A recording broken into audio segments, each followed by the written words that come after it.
તો રામ રામ ડાયરા ને welcome to Maldhari blog. આપણી કુંઠીભાઈ અહીંયાની છે।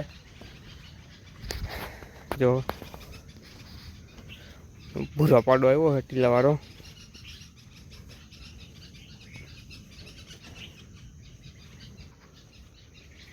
માથામાં ટીલું છે, ભારી પાડો આવ્યો માથાવાળો ગરણીનો કુંઠી।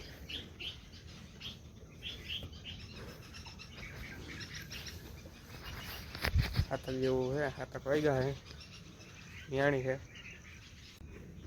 10-15 મિનિટ જેવું થઈ ગયું।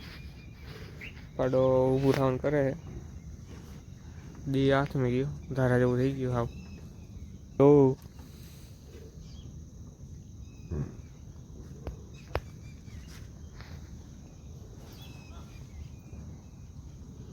હા અંદરથી ખાલી આંખું ચમકે હવે।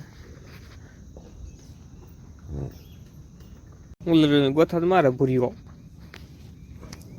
ફૂક માર દો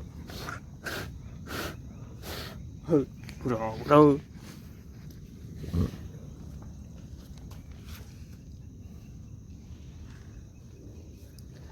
ફૂગ લાગ ગઈ હે ભૂરીઓ ભૂરીઓ।